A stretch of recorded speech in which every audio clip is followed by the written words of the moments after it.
Sa Sandigan Bayan, dininig ngayon ang petisyon ng Office of the Ombudsman na isyuhan ng precautionary hold departure order si Leyte 1st District Congressman at former House Speaker Martin Romualdez.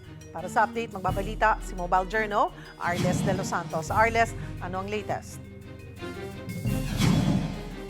Yes, Cheryl, no, ilang minuto pa lamang ang nakalilipas mula nga ng simulan ng dinggin ng Sandigan Bayan 7th Division ang petisyon ng Office of the Ombudsman na naisyuhan ng precautionary hold departure order si Leyte 1st District Representative at dating House Speaker Martin Romualdez. Kasunod yan ng complaint affidavit na inihain ng Special Panel of Investigators ng Ombudsman noong April 2026 na agad na naraffle kahapon.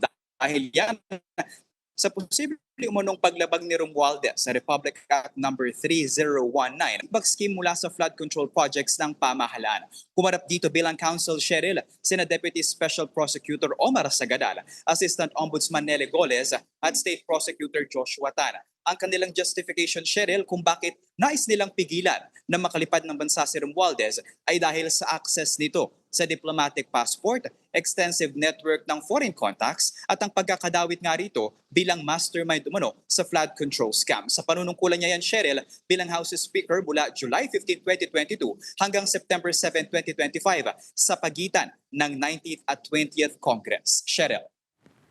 Nag-endorso rin ng Ombudsman ng reklamo laban kay Congressman Romualdez sa Anti-Money Laundering Council. May update ba dito?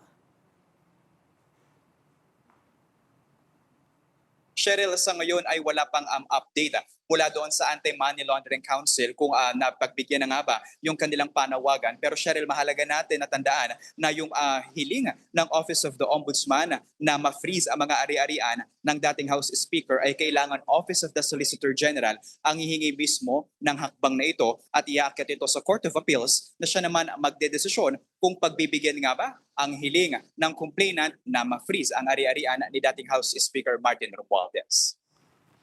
Arles, pinatutsadahan si Romualdez ni Senate Blue Ribbon Committee Chair Ping Lacson na dapat daw kasi humarap siya sa hearing. Abay, may reaction ba dito si Romualdez?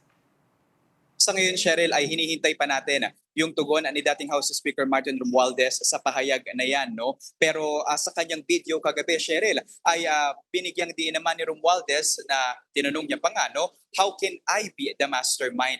Dahil ayon sa kanya, hindi nakasalalay sa iisang tao o sa Kongreso lamang ang national budget. Ipinaliwanag niya na nagsisimula ito sa executive kung saan inihahanda ng mga ahensya ang mga panukala bago isumite sa Kongreso. At sabi niya na oo, Cheryl, naging pinakamataas siya na pinuno sa House of Representatives pero isa lamang itong sangay ng pamahalaan. At ang budget proper at yung deliberasyon nito ay dumadaan sa iba't ibang mga yugto. Cheryl. Kanina rin dininig muli yung petition for bail ni former Senator Bong Revilla. May update din ba dito? Yes, Cheryl, natapos na yung pagdinig nga ng Sandigan Bayan 3rd Division doon sa malversation case ni dating Senador Bong Revilla kung saan lumalabas nga na kahit walang pirma ni na dating DPWH Bulacan 1st District Engineer Henry Alcantara at Assistant District Engineer Bryce Hernandez ang monthly certificate of payment ng subject proper ng kasong malversation ni Revilla ay nailabas pa rin ang 76 million pesos na pondo para rito. Ayan nga ang lumutang sa pagharap ng prosecution witness na si Genevieve Quaresma, Finance Director ng DPWH sa 3rd Division ng Sandigan Bayan. Kaugnayan ng umano'y Ghost Flood Control Project sa Pandibulacan na nagkakahalaga ng kabuuang 92.8 million pesos, Cheryl. No? Ani Quaresma, kaduda-duda, Cheryl, at illegal at hindi dapat na-release ang monthly payment sa kontraktor nitong Sims Construction dahil wala ngayong pirma ng dalawang naturang pinakamataas na opisyal ng Bulacan 1st District Engineering Office.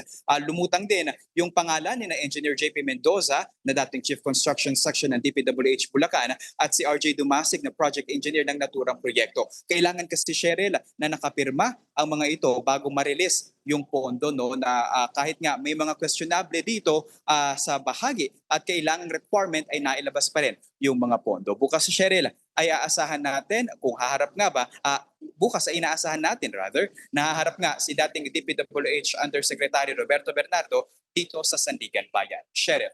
Maraming salamat, Mobile Journal Arles de los Santos.